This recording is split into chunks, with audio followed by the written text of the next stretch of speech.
कार्तिक माहात्म्य 24वां अध्याय। राजा पृथु ने कहा, हे नारद जी, आपने तुलसी के इतिहास व्रत महात्म्य के बारे में कहा। अब यह बताने की कृपा करें कि कार्तिक मास में और भी देवताओं का पूजन होता है क्या? यह भी मुझे समझा कर कहिए। नारद जी ने कहा, पहले समय में पर्वत के निकट कर्तिपुर में एक धर्मात्मा धर्मदत्त नामक ब्राह्मण रहता था। वह भगवान विष्णु के सब व्रत करता था।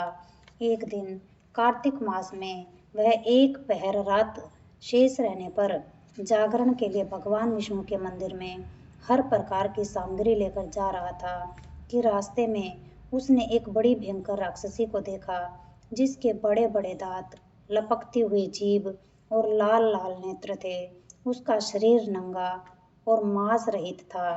उस भयंकर राक्षसी को देखकर धर्मदत्त बुरी तरह से कांपने लगा। कुछ उपाय न देखकर उसने पूजा वाली थाली और जल का लोटा उसके ऊपर फेंक दिया, क्योंकि उसने भगवद नाम का जप करते हुए वह सामग्री और जल का लोटा जिसमें तुलसी दल पड़ा था उसके मारा था, जिससे उसके जन्म जन्मांतर के पाप नष्ट हो गए और उसे पूर्व जन्म याद आ गया।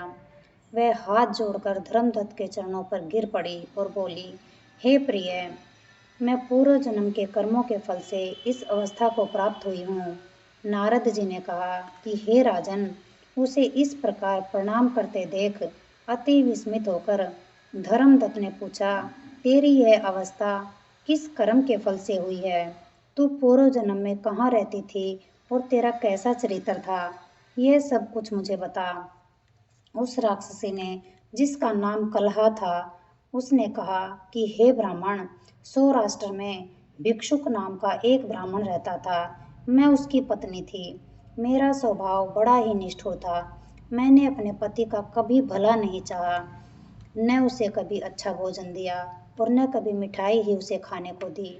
मैं प्रतिदिन उससे लड़ाई झगड़ा करती रहती थी।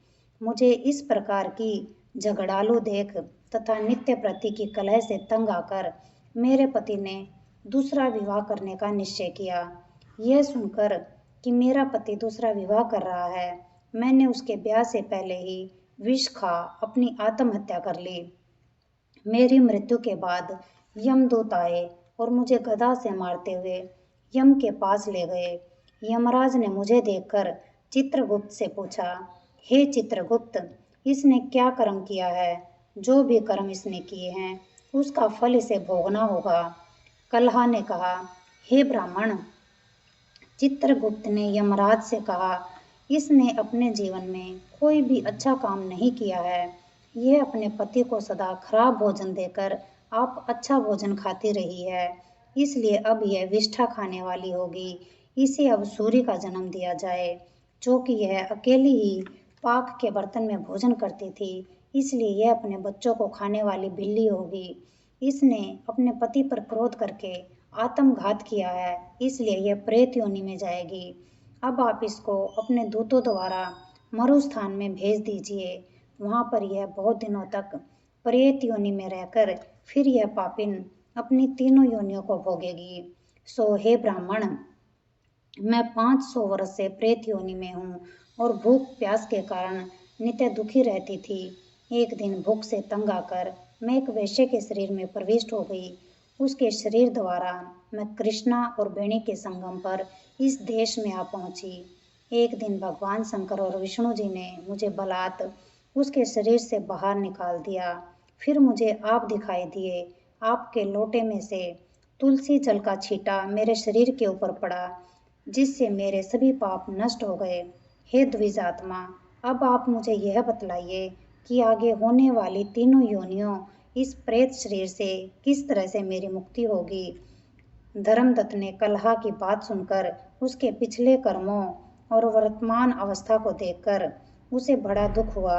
उसके दुख को देखकर उसका चित्त पिघल गया। जय भगवान। सुख शांति, सुख शांति, सुख शांति।